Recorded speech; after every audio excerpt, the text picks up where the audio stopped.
Todo el mundo muere igual, tú, yo, cualquier persona, quien está vivo, quien ya murió, todos mueren igual.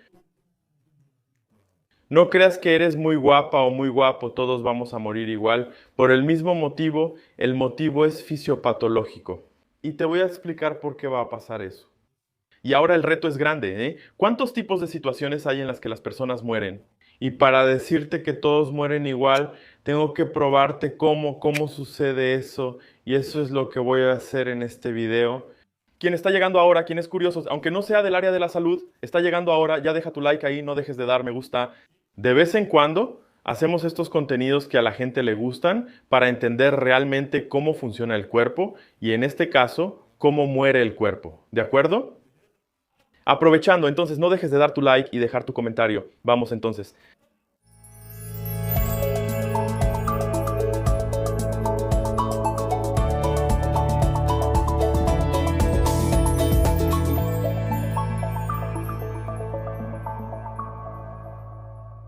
Es triste, pero tenemos que hablar de la finitud, ¿verdad? Finitud significa muerte, ¿no? Vas a morir todos, quieras o no, ames o no, un día vas a morir y será igual que para todos. Pero cuando digo que va a ser igual, no estoy diciendo que todos van a morir por la misma enfermedad o por la misma situación. Ah, entonces todos los que murieron en un accidente, no, la causa es individual, pero el proceso de muerte del cuerpo es igual. Entonces, vamos allá. Independientemente del tipo de muerte, primero voy a explicar cómo muere la persona internamente, fisiológicamente, y después lo vamos a poner. Cualquier situación que te imagines, un cáncer, un atropellamiento, hermano, cualquier cosa va a llegar aquí. Entonces, primero voy a hacer lo contrario, voy a explicar cómo se muere primero y después pongo las situaciones para juntar las dos cosas. En vez de estar dándote vueltas, ya te voy a dar la respuesta para que entiendas. Entonces, gente, es lo siguiente. Nuestro cuerpo está compuesto por células, ¿cierto? Y esas células, un montón de células, forman un órgano, ya sea el corazón, los pulmones, el hígado, los riñones, varios órganos y también varios otros tejidos. Esas células están vivas. Si esas células están vivas, entonces si mueren, ese órgano pierde su función. Vamos a dar un ejemplo. Si el hígado deja de funcionar y las células mueren, entonces perdemos la función hepática. Dando un ejemplo, ¿por qué? Si las células murieron, ese órgano dejó de funcionar y así cualquier otro órgano en caso de que las células mueran. Ahora, para que una célula esté viva, necesita energía. Entonces veamos, una célula para estar viva necesita energía. Y la energía que una célula necesita, o sea, traduciendo la bioquímica a algo más simple, ¿sí? La célula necesita energía en forma de ATP, que es adenosina trifosfato, adquirida a través de un ciclo del ácido cítrico, el ciclo de Krebs, donde una glucosa entra, la mitocondria, que es un organelo que está dentro de esa célula genera la energía de esa célula y a partir del momento en que esa generación de energía disminuye, la célula empieza a estar en jaque. Vamos a dar un ejemplo. A partir del momento en que el tanque de combustible, la batería del carro, ¿verdad? Cuando tienes un carro eléctrico, empieza a disminuir. El carro puede ser nuevo, pero si se acaba el combustible o lo que lo alimenta para moverse, no se va a mover. El carro se apagó, literalmente, ¿verdad? No, el carro de fulano se apagó. ¿Por qué? Ah, el combustible falló y se quedó ahí. El carro se apagó, pero se apagó por falta de combustible, solo que el carro se apagó por falta de combustible. Pero él no es un montón de células, él es un motor que sin el combustible dejó de funcionar. La célula, si deja de funcionar, muere. Si muere, no sobrevive. O sea, ya fue, murió, ya fue. Y nosotros, claro, tenemos células, principalmente de los órganos vitales que son irreversibles. Si mueren, ya fue. Y mira, entonces la idea es diferente a la de un carro, ¿verdad? Cuando estamos aquí en este mundo, aquí lo que lleva a la energía para que la célula exista, ¿verdad? Para tener energía, para tener eso. Aquí tenemos una cosita llamada sangre y esa sangre lleva lo principal, que es oxígeno y glucosa. Entonces, la sangre lleva varias cosas, obvio, ¿verdad? Pero lleva oxígeno y glucosa, que es lo principal. Para que esto suceda aquí, entonces, lo que pasa es que a partir del momento en que una célula empieza a tener reducción de glucosa o reducción de oxígeno o de los dos, voy a tener una baja de energía y con esa baja de energía, esa célula tiene una disminución en su funcionamiento. Esa célula va a intentar hacer funcionar el cuerpo con baja energía y generando una respiración sin oxígeno, que es una respiración anaeróbica, y esa respiración que está generando ahí para intentar que la célula siga funcionando, para que esa célula no deje de funcionar, es la que la mitocondria se encarga de hacer. Va a generar una acidez, un ácido láctico, va a liberar cosas malas y una acidemia dependiendo del valor, obviamente, del pH. Entonces aquí tenemos una reducción del funcionamiento del cuerpo, ¿cierto? Porque el cuerpo no funciona o no trabaja en medios muy ácidos, por eso tenemos un pH sanguíneo de alrededor de 7.4. Entonces, cualquier valor por debajo de 7 ya empieza a ser incompatible con el funcionamiento celular de nuestro cuerpo. Dicho esto, ¿qué pasa entonces? Ahora vamos a entender. Si una célula muere por falta de energía, tal vez no es solo una célula la que murió, son varias células de ese órgano, de esos órganos, las que murieron. Entonces, dependiendo del tipo de órgano, tenemos un problema grande. Vamos a dar un ejemplo. Cuando una persona sufre un infarto, ¿qué es un infarto, por ejemplo? La arteria coronaria fue obstruida y esa región se quedó sin suministro de sangre, entonces se quedó sin oxígeno y glucosa, así que hubo una baja de energía, ese grupo de células de esa región murió, y si fue el ventrículo izquierdo, dejó de contraerse, el corazón dejó de funcionar, la persona tuvo un paro cardíaco, por ejemplo, a causa de un infarto fulminante, por ejemplo.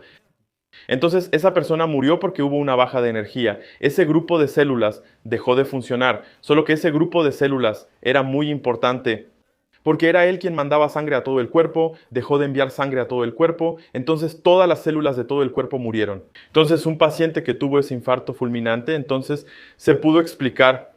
Ahora, un tipo que tuvo un accidente automovilístico y el tipo tiene hemorragia, ¿qué está perdiendo?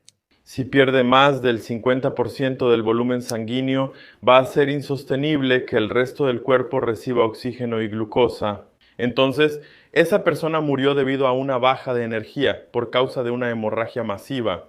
Entonces, cualquier accidente que se te ocurra en la vida donde la persona tuvo hemorragia, entonces también murió por baja de energía, práctica de enfermería, pero y un avión, por ejemplo, en el que las personas ya cayeron muertas antes del impacto, ¿cómo murieron esas personas? De la misma forma, un avión está presurizado, ¿cierto?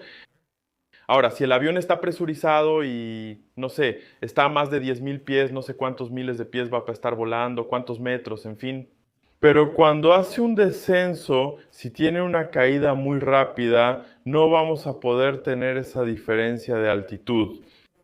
Va a afectar mucho el sistema nervioso, podemos tener un deterioro neurológico, si tengo una baja neurológica, tengo una depresión del impulso respiratorio, que es el centro neumotáxico. De esa forma no voy a respirar, entonces si no respiro, no tengo oxígeno, baja de energía, muero. Entonces la persona puede morir, un avión puede perder presurización, por ejemplo. Por eso es que caen las máscaras, pero si esas máscaras caen y no hay oxígeno, las personas morirían. También por reducción de oxígeno, porque está en un lugar con aire enrarecido, no hay tanto oxígeno o no hay mucho. Para que tengas el mínimo de oxígeno, de paudo suficiente, entonces tendrías un problema. Entonces, por ejemplo, en un avión, aunque no haya caída, la persona podría morir antes del impacto. Por varias razones, y la mayoría de esas razones serían más de orden neurológico. Debido a esa caída que va a ocurrir ahí, la persona neurológicamente puede dejar de respirar. Por eso. Entonces, hasta que llegue el impacto, probablemente las personas ya murieron. Esa es una situación. Ahora, con el impacto, ni siquiera hace falta decirlo, ¿verdad? Porque todas las células sufrieron el impacto. Efecto látigo, varios problemas ocurrieron ahí dentro, la persona murió al instante, accidentes de alta velocidad, por ejemplo, donde la persona murió, tenemos el efecto látigo, donde los órganos se desgarran por dentro. Entonces, todo eso va a hacer que la sangre no circule como debería, vamos a tener una baja de energía. Muerte ahí, está una persona que tiene cáncer, dependiendo del tipo de cáncer, pero la persona puede.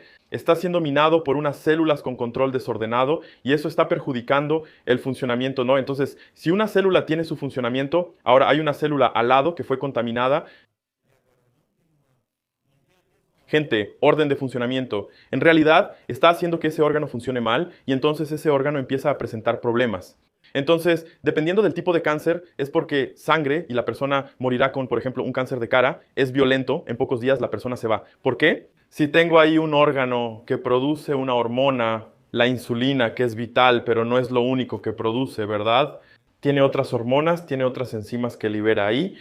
Entonces, ese órgano ahí va a inviabilizar, principalmente en el caso agudo, la parte de la insulina, que es la parte que más va a perjudicar a ese paciente ahí. Y sin contar otras cosas. Entonces, o sea, ¿por qué la persona va a morir? Porque el cáncer está invadiendo células y esas células van a comprometer el órgano y el órgano va a comprometer otros órganos.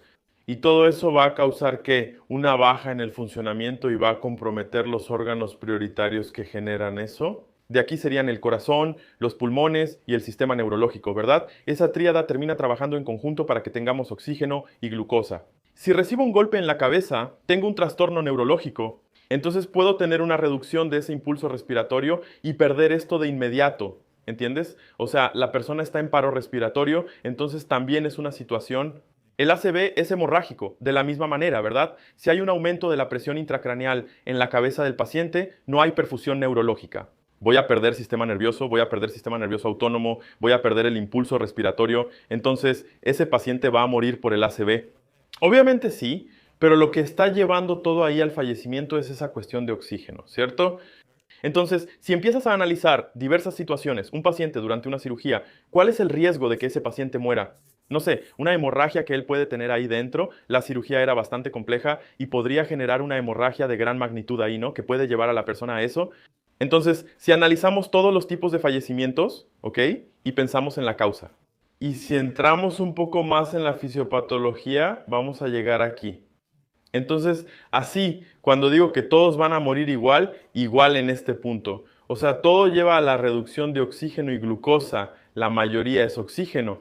Mira, si te pones a pensar, gente, el oxígeno es el eje. Sin oxígeno, nada existe. Todo se acaba, prácticamente hablando del cuerpo humano. Por eso el oxígeno es algo, digamos, de prioridad. En una emergencia, en una unidad de terapia intensiva, en un centro quirúrgico, un paciente sometido a una cirugía.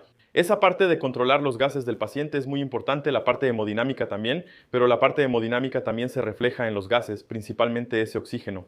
Entonces, así, si analizamos todo el contexto, ¿verdad? Viajando, como les puse aquí para que se imaginaran, es justamente eso. Entonces, si nos detenemos un poco a pensar, todos se deterioran de la misma forma. Ahora, lo que lleva a eso es variable, cada persona tiene su manera, pero al final, ¿por qué murió el tipo? ¿Fue una reducción de oxígeno o de glucosa junto o solo de oxígeno? Desafortunadamente o afortunadamente, así es como yo entiendo que serían las causas de muerte ahí. No la causa en sí, cómo morimos, ahora la causa tiene variables. Está bien, puede ser un infarto, atropellamiento, un gran quemado, impacto, una persona que se quemó, ¿no? Gran quemado, ahogamiento, o sea, cualquier cosa que se te ocurra, podemos llegar a ese punto ahí. Y entonces, ¿les pareció interesante? ¿Quieren más contenidos así? ¿Quieren algo más a fondo sobre esto para que intentemos ver cómo es? Podemos salvar a más personas porque con esto motivamos a pensar más a fondo para que podamos salvar a más personas. Bueno, gente, espero que les haya gustado, pero eso es lo que pasa